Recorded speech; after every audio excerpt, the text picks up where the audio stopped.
घर गेले, जमीन गेली, मात्र मोबदला नाही. शेतकरी बिराड घेऊन रस्त्यावर.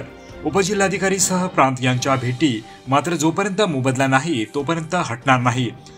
तलासरी तालुक्यातील कोचाईमधील आदिवासी शेतकऱ्यांची जमीन ही मुंबई वडोदरा एक्सप्रेसवे मध्ये संपादित केली जात आहे. मात्र जमीन संपादित करत असताना बाधित शेतकऱ्यांना जमिनीचा, झाडांचा तसेच घराचा मोबदला काही शेतकऱ्यांना दिला गेला नसून त्यांच्या जमिनीवर, घरावर बुलडोजर चढवत घरे, जमीन भुईसपाट केली जात आहे. आमच्या जमिनीचा मोबदला द्यावा, तरच काम सुरू करा, अशी भूमिका बाधित शेतकऱ्यांनी घेत रस्त्याच्या लगत शेतकऱ्यांनी झोपडी बनवून आपला संसार लहान मुलाबाळांसह उघड्यावर थाटला आहे. एका बाजूला नवीन सरकार स्थापन होत असताना हेच काळजीवाहू सरकार आदिवासी कुटुंबांना बेघर करत असल्याचा आरोप पीडितांकडून केला जात आहे. मुख्यमंत्र्यांच्या लाडक्या बहिणी उघड्यावर चुली मांडून न्यायाच्या प्रतीक्षेत आहेत. हेच नाही दिला, लोकांना दिले पण ते कागदपत्रे बघून दिले, पण जमीन बघा ना, आम्ही जमिनीवर आहे. आमचे आधीपासून सासू सासरे पिढीनपिढी कसत होते ते न बघता आणि त्यांना दुसऱ्यांना मोबदला दिला ना. आम्ही कुठे जाणार? त्यांच्याकडे मोठमोठे बंगले बांधले, गाडे आणले आणि आम्ही काहीच नाही. फाडू टाकी ते कोणाचे हाताचे नुकसान, कोणाचे पायावर मारी, ते आता म्हणजे तांदूळ व्यवस्थित चालता पण नाहीये. आज गरीब लोक कसे कंडिशन मध्ये बसणे आहात ना, ते शासनाने काहीच नाही. नमस्कार, आता आपण आहोत तलासरी तालुक्यातील कोचाई या ठिकाणी. पालघर जिल्ह्यामध्ये मुंबई वडोदरा एक्सप्रेस हायवेचं काम अतिशय प्रगतीपथावरती आलेलं आहे. हा जो प्रकल्प आहे, हा जो हायवे आहे, हा पालघर जिल्ह्यातील ग्रामीण आदिवासी पट्ट्यामधून जात असल्यामुळे असंख्य आदिवासींच्या जमिनी या प्रोजेक्टमध्ये संपादित झालेल्या आहेत. मात्र मागील काही दिवसापासून तालुक्यातील कोचाई या ठिकाणी हा जो वाद आहे, हा वाद चिघळत चाललेला आहे. आदिवासींना घरातून बेदखल केले जात आहे. त्यांच्या जमिनी प्रशासन हे जबरदस्तीने हिसकावून घेतल्या जात आहेत.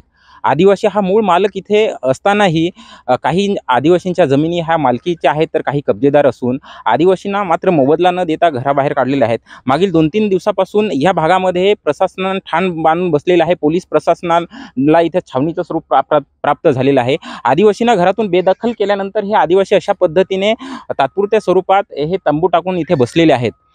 ह्या आदिवासींचं एका काळामध्ये त्यांचं घर होतं, हे घर नेस्तनाबूत करून टाकलेलं आहे आणि उघड्यावरती हा संसार पडलेला आहे. मात्र तरीही मात्र ह्याकडे शासनाला लक्ष देण्याला वेळ मिळत नाहीत.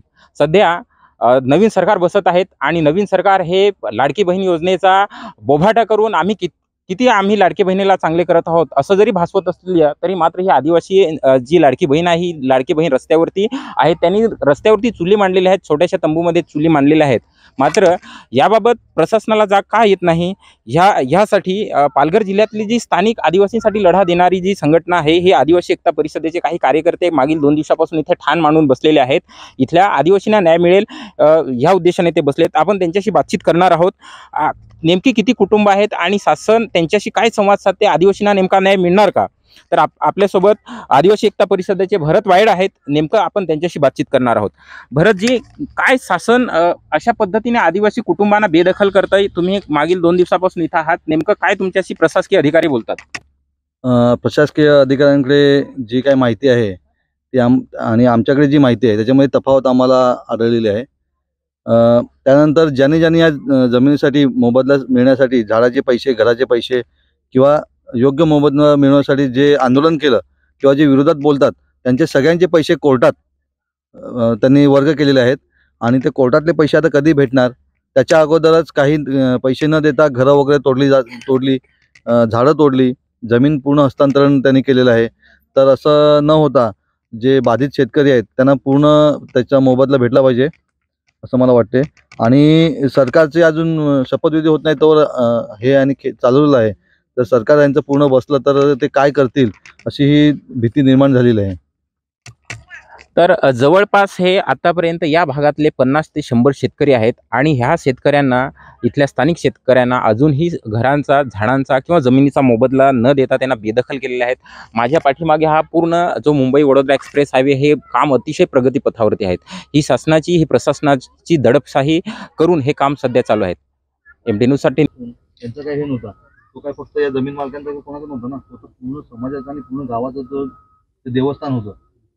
आणि असं कोणतं देवस्थान येऊन भले तुम्हाला त्याची किंमत नसेल, पण आमच्यासाठी ते मोठं श्रद्धास्थान आहे ना, ते तुम्ही पूर्ण उद्ध्वस्त करून टाकलं. आणि त्या कॉन्ट्रॅक्टरने पूर्वकल्पना पण दिली नाही. त्याच्यावर JCP डंपर फिरवून आणि ते पूर्ण पॉकलन वगैरे लावून ते पूर्ण तोडून टाकलं. तसं न करता त्यांनी त्याचं योग्य ते हे व्यवस्थापन पहिलं करायला पाहिजे होतं सर. याबाबत उपजिल्हाधिकारी प्रांत अधिकारी यांनी बाधित शेतकऱ्यांना भेट देऊन मागण्या पूर्ण करण्याचे आश्वासन दिले आहे. मात्र बाधित शेतकरी आपले बिराड घेऊन ठाण मांडून बसले आहेत. ह्याच्यामध्ये जे शेतकऱ्यांच्या डिमांड होतं की आम्हाला झाडांच्या घरांच्या जे सर्वेमध्ये आलं त्याच्या मोबदला द्या, त्याच्या ऑलरेडी आमच्याकडे चेक्स वगैरे रेडी आहे, पेमेंटच्या फाईल रेडी आहे, नोटीस वगैरे पण डिस्ट्रीब्यूट केलेली आहे. तर त्यांचा आम्ही अनुरोध केले की तुम्ही कागदपत्र सबमिट करा, आम्ही तुम्हाला पेमेंट देऊन टाकतो. ज्यांच्या ऑलरेडी नोटीस वगैरे डिस्ट्रीब्यूट आहे त्यांना 1-2 दिवसात आम्ही मोबदला देणार आहे. ज्यांनी पेमेंट नाही घेतली, ज्यांचं झाड सुटलं होतं किंवा ज्यांच्या कागदपत्र ज्यांनी सबमिट नाही केले, लवकरात लवकर कागदपत्र सबमिट करा, आम्ही पेमेंट तुम्हाला देतो. मुंबई डेडलाईन 24 साठी निलेश कासट, पालघर.